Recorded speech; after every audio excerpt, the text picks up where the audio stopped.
I want you to overcome your obstacles. I want you to become very successful in life. And through these different speakers, we're now at 12 different schools, middle schools and high schools throughout this community.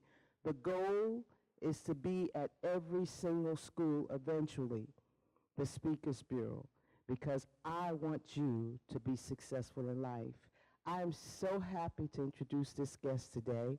And next month, you will have Mr. Sandy Mack. He is the father of Khalil Mack. And he will be coming and sharing his story to you. But this month, I have my very own daughter. That's why I'm so excited, because she's mine, okay? And her name is Shaniek Maynard. She is the judge, federal judge, here in St. Lucie County. Put your hands together for Judge Maynard.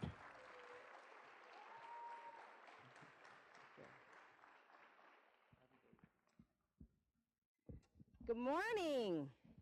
Oh, y'all can do better than that. Good morning. I'm so excited to be here today as your speaker here at Central High School.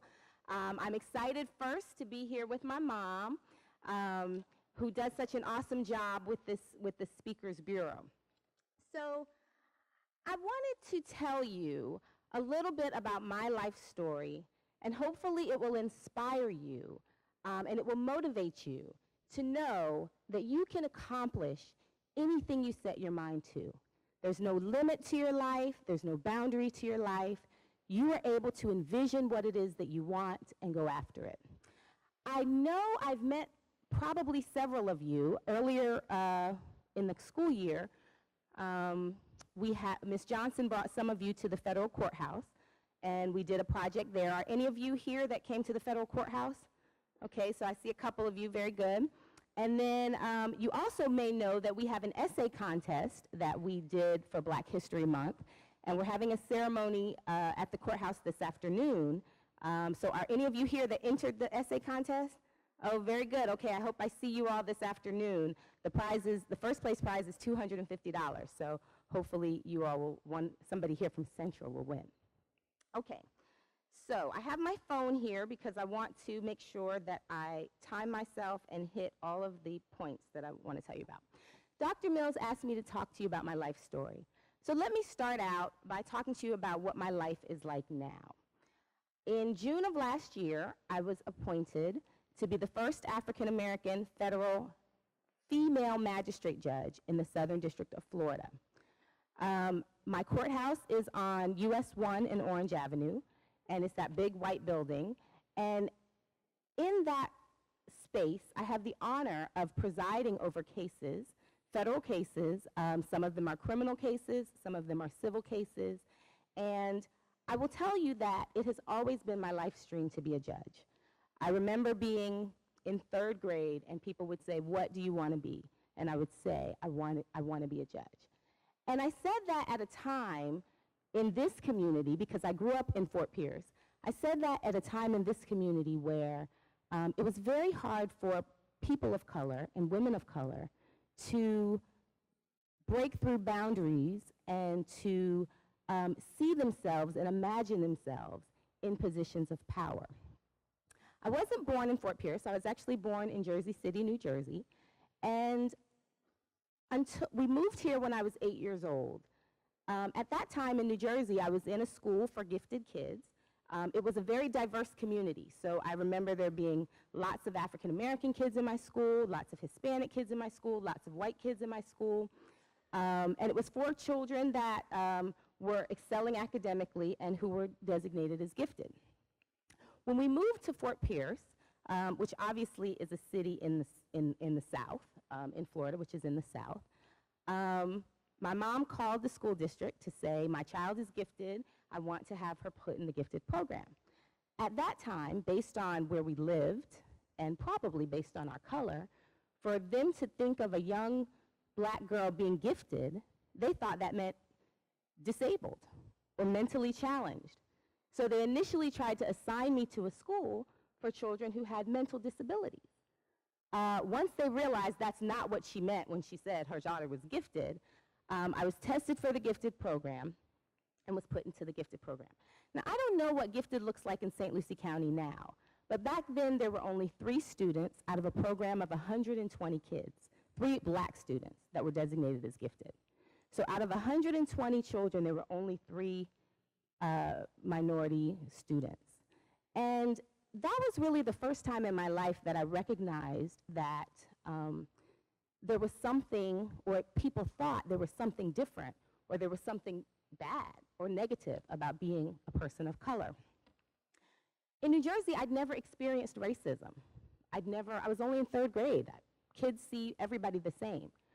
But when I got to school here, I remember very early on another student in the class who was having a birthday party who said to me and the other black girl, my parents say that black kids can't come to our house. And if you think of as a 3rd grader, I mean, that was really stunning to me and shocking to me. And I think that's where a seed of insecurity about who I was and what I could accomplish in this world started. Growing up in St. Lucie County at that time, it was the early 80s, and just to give you a little bit of perspective, especially because we are in Black History Month, Brown versus Board of Education is the United States Supreme Court case that ordered that segregation was unlawful and all schools had to be integrated and everyone had to have equal education. Well, that was in 1954 or 1956. Many cities in the South resisted integration, and my father was in the first integrated class in Fort Pierce, and that wasn't until 1972. So the Supreme Court said you had to integrate in 1956. Fort Pierce Central, actually, he was here right at Fort Pierce Central. He was in the first integrated class in 1972. So that's almost 10 years that this district and this community resisted the Supreme Court's order to integrate. And so when I grew up here in the early 80s and came here in the early 80s, it really was still a community that was really struggling with a lot of race issues. I remember growing up and experiencing a lot of bullying, especially during middle school. There was a lack of acceptance to a certain degree with the white kids who I was gifted with and were my friends. Many of them, their parents didn't like black people, didn't want black people coming to the house, didn't want their friends to be black. On the flip side of that, I also experienced a lot of bullying from the black kids. They would say, oh, she talks like she wants to be white, or, oh, you know, look at her hair, look at her skin, look at her lips, look at her voice, whatever it was that they could find to say. And I remember growing up and feeling very, very alone. A lot of the bullying back then, and I think as I thought about what I wanted to say today, it occurred to me that it's got to be even harder for some of you because we didn't have social media back then. So when people bullied you, it was largely one-on-one or in groups. Now, people are able to put that stuff online, so I know that has to be even more difficult. But I also remember growing up and feeling a lot of fear because not only were some kids bullies, but they would literally attack you. And lots of fights, and I wasn't a fighter. And I remember thinking, don't the adults that are in my life see this? Don't the teachers see it? Don't the bus drivers see what's happening? But I think now, looking back, that sometimes as kids and as young people, you all just move and breathe in a world of your own. And a lot of times the adults who are involved are not clued into what's going on. So for me, it wasn't until I got into high school that I really was able to find other students like me, other young women who were about school, about doing the right thing, and had a vision for themselves that was beyond the box that people tried to put them in. I became very close friends with 2 other young ladies, one of whom was African American, one of whom was Indian from a first-generation immigrant family. And today I'm proud to tell you that, you know, we stuck together through high school, we stuck together through college, we stuck together through graduate school, and today I'm a judge, another one is an architect, and the third one is a surgeon. And so I tell you that to say, whatever box that people may try to put you in today, whatever insecurities you may have about who you are, what you look like, where you come from, this is only a moment in the time and in the space of your life. What you need to do today is envision what you want your life to be. Each one of you has something special. Each one of you has something different about you. Each one of you is a butterfly among moths. But when I look back at my time in middle school, in elementary school, and to some degree in high school, I spent so much time trying to be a moth like everyone else instead of recognizing the butterfly that I was. And so I want to encourage you that whatever your story is, whatever your struggles, whatever you've been through, believe in yourself. There was a third grade girl right here in Fort Pierce that used to tell people, I'm going to be a federal judge. People would laugh. People would say, oh, isn't she cute? You know, people would say, oh, who does she think she is? But today, by the grace of God, and through hard work and through discipline, and through never, ever, ever, ever, ever, ever, ever giving up on myself, I've been able to achieve that dream. And so I really hope that I get to see all of you during some of our programs at the courthouse. I've been able to meet many of you. I know that many of you have dreams to go into the law, have dreams to become a judge, have dreams to go into government. And so my message to you is that it doesn't matter who you are, what you look like, or where you're from. You can do it. And that's it. Thank you.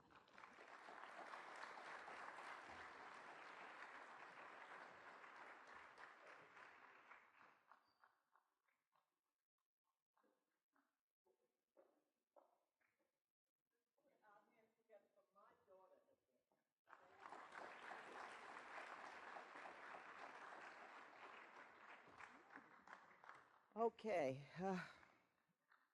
How many of you got anything out of the message she spoke today? Raise your hands high. You're a butterfly. That's You're right. butterflies. You're butterflies. So, know who you are in life, whatever that is, whatever you are, whatever's inside of you. Tap into that and do your passion because you can make a difference. I am also a first. I'm the first black female to serve on St. Lucie County School Board. So don't let anything stop you from obtaining your dream. I believe that one day we will have our first Hispanic school board member one day. But in order to make that happen, someone must believe in themselves. Because at the time that I decided to run to become a school board member, no one believed that I could do it but me. So whatever that dream is, go after it, okay? Today I want to represent just a small token, this little plaque here, from Fort Pierce Central High School to Judge Shaniek Maynard for your outstanding contribution to the students of St. Lucie County.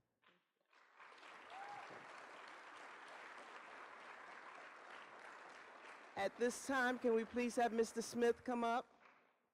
Mr. Smith, we want to also thank your principal for allowing the Speakers Bureau to come to Fort Pierce Central.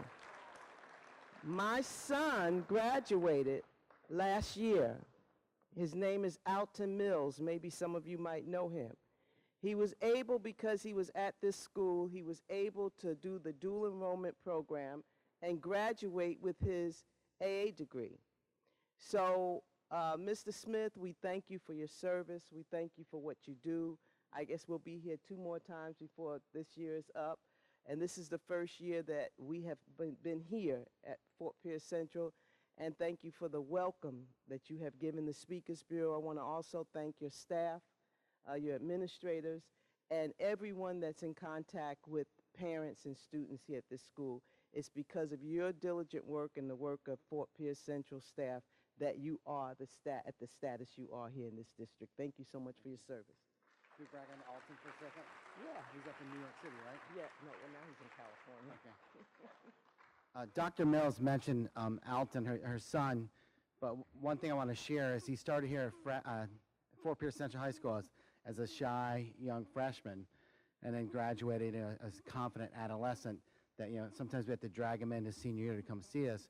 But more importantly, his life goal, has been always about performing arts and advertising and things of that nature. And his start actually started at Fort Pierce Central High School because his freshman year and his sophomore year, he was in the plays. And I just want to remind everybody that, we have a big play starting tomorrow night. Your Good Man, Charlie Brown. It's Thursday night, Friday night, Saturday, and Sunday. So the opportunity, you may be the next Mr. Mills out in California, taking care of the world, and a federal judge here from the Mills family, and proud graduate, the father of Fort Pierce Central High School. So we appreciate everything that our students do to make us look good on a daily basis. Can I say one more thing?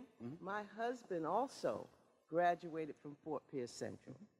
Now, my daughter graduated from Westwood. But my husband graduated from Fort Pierce Central, and he was on the football team that went to All-State, the only football team in the history of St. Lucie County to win All-State.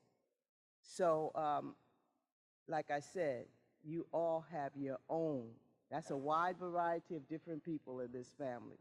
You all have your own gift. And thank you, Fort Pierce Central, for making that happen. Thank you.